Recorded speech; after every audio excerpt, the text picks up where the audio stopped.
అదే RTV app వార్తల్ని క్షణాల్లో చదివే అవకాశం ఉంటుంది. ఒక న్యూస్ పేపర్, ఒక టెలివిజన్ ఛానల్ మీ చేతుల్లో ఎప్పుడూ ఉంటాయి. ఆంధ్రప్రదేశ్ మాజీ ముఖ్యమంత్రి వైసీపీ అధినేత జగన్మోహన్ రెడ్డి ఇటీవల కోర్టును ఆశ్రయించారు. తాను సీఎంగా అప్పుడు ఉన్నటువంటి భద్రతనే కొనసాగించాలని చెప్పి కూటమి ప్రభుత్వం అధికారంలోకి వచ్చిన తర్వాత తనకు పూర్తిగా ఒక మాజీ ముఖ్యమంత్రిని కూడా గుర్తించకుండా తనకు పూర్తిగా భద్రతను లేకుండా చేస్తున్నారు. ఇది కావాలని కుట్రపూరితంగా చేస్తున్నారు. తనకి అప్పుడు సీఎంగా ఉన్నటువంటి ఇప్పుడే ఏదైతే భద్రత ఉందో అది ఖచ్చితంగా ఇప్పుడు కూడా కల్పించాలని చెప్పి ఆయన కోర్టును కూడా ఆశ్రయించారు. ప్రస్తుతం ఈ అంశం రాష్ట్ర వ్యాప్తంగా కూడా చర్చనీయాంశం అవుతుంది. దీని మీద మనతో మాట్లాడడానికి ఏలూరు జనసేన ఇన్ఛార్జి జనసేన అధికార ప్రతినిధి రెడ్డి అప్పలనాయుడు ఆయనతో ఒకసారి మాట్లాడే ప్రయత్నం. సార్ చెప్పండి, జగన్మోహన్ రెడ్డి వ్యాఖ్యలను ఎట్లా చూస్తారు? ఎందుకంటే తాను ముఖ్యమంత్రి ఉన్నప్పుడు ఉన్నటువంటి భద్రతని మళ్ళీ కల్పించాలని చెప్పి కోర్టును కూడా ఆశ్రయించారు.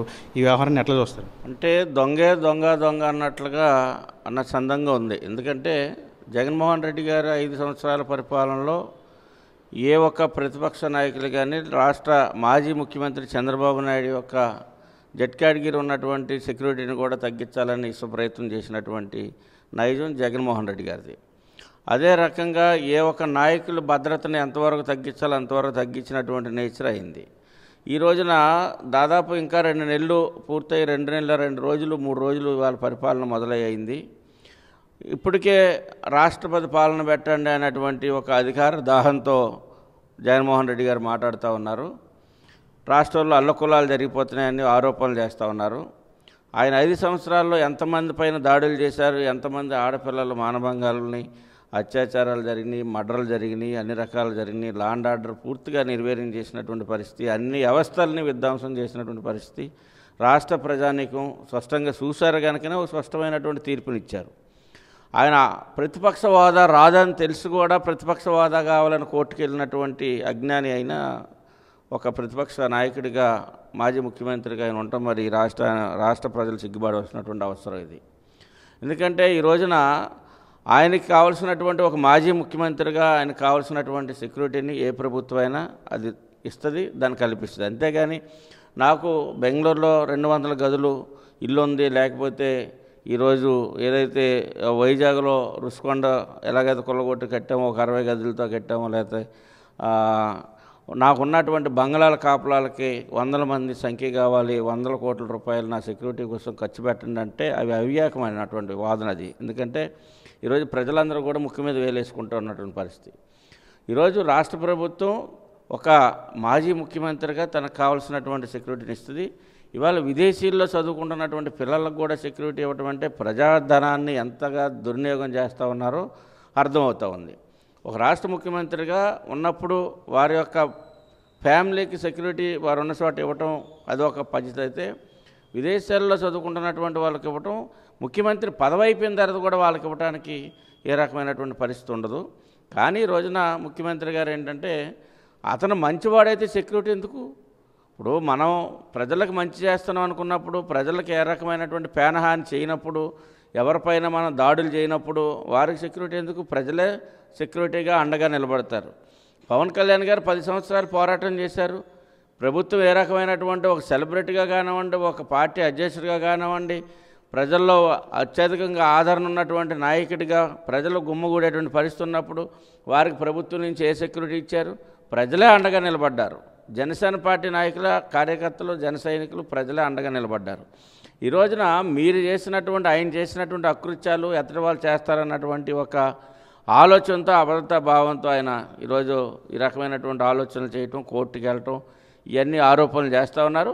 అసలు ఆ గెలిచిన 5 సంవత్సరాల కార్యకర్తలు ఏమైపోయారు, నాయకులు ఏమైపోయారు, ప్రజాస్వామ్యం ఏమైపోయింది, రాజ్యాంగం ఏమైపోయింది? రాజ్యాంగం ద్వారా ఎన్నికై ముఖ్యమంత్రి అయినటువంటి తరుణంలో రాజ్యాంగాన్ని తొంగలో దొక్కినటువంటి పెద్ద మనిషి అయినా, ఎక్కడా కూడా ప్రజాస్వామ్యాన్ని ఎక్కడా కూడా బతకనివ్వకుండా కూనీ చేసినటువంటి పెద్ద మనిషి అయినా ఈ రోజున మరి ఆ విషయాలు మాట్లాడటం ఆశాస్పదంగా ఉంది.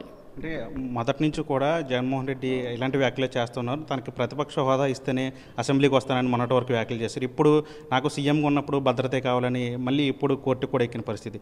ఎట్లా చూస్తారు జగన్ వైఖరిని? రాజ్యాంగం అనేది రాజ్యాంగం పరంగా, చట్టపరంగా ఎవరికి ఏ రకమైనటువంటి రాయితీలు కల్పించాలో ఆ రాయితీలన్నీ కూడా ప్రభుత్వాలు కల్పిస్తాయి. జగన్మోహన్ రెడ్డి ఆ హోదాకు సరిపోడని చెప్పేసి ఆయన్ని 151 నుంచి మరి ఈ రోజున కేవలం 11 సీట్లకి దించేశారు.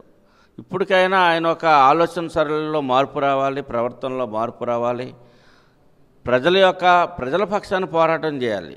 ఒక సీటు ఉన్నా తన గెలిచినా కానీ ప్రజల పక్షాన అసెంబ్లీకి వెళ్ళి పోరాటం చేయాలి తప్పించి నాకు ప్రతిపక్ష హోదా ఉంటేనే నేను అసెంబ్లీకి వస్తానన్న అనేది అది జ్ఞానులు ఎవరు మాట్లాడేది కాదు, అజ్ఞానులు మాట్లాడేటువంటి మాటలు. అవి ప్రజాప్రతినిధులుగా ప్రజా ఉద్యమంలో ప్రతిపక్ష పాత్ర పోషించాలంటే హోదానే అవసరం లేదు. మరి 5 సంవత్సరాల్లో ఆయన ఒక ప్రెస్ మీట్ కూడా పెట్టలే, ప్రెస్ వాళ్ళ దగ్గర రాని వాళ్ళు ఎక్కడా కూడా ఒక ప్రెస్ మీట్ బట్టి కొన్ని మంచిని బోధించేటువంటి పరిస్థితి కూడా ఎక్కడ ప్రభుత్వం గురించి కానీ ప్రజల గురించి కానీ రాష్ట్రం గురించి కానీ చెప్పినటువంటి దాఖలా లేదు. ఈ రోజున మరి ప్రెస్ వాళ్ళ దగ్గరకు వచ్చి ప్రెస్ మీట్లు పెడతా ఉన్నారు.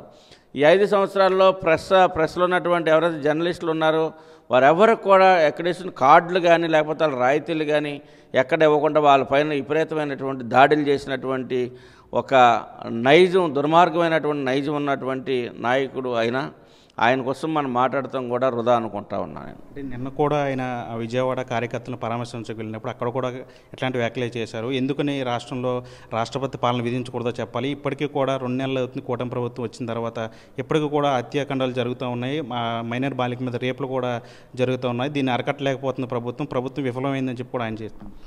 వాళ్ళకి మళ్ళీ నిద్రపోలేదు కదా. సమాజంలో అనేక రకాలైనటువంటి వ్యక్తులు ఉంటారు, అనేక రకాలైనటువంటి భావజాలాలు కలిగినటువంటి వాళ్ళు ఉంటారు, వ్యసనాలకు లోనైనటువంటి వాళ్ళు ఉంటారు. దానికి అనుగుణంగా దాన్ని రైట్ చేయడానికే లా అండ్ ఆర్డర్ ఉంది, పోలీస్ యంత్రాంగం ఉంది.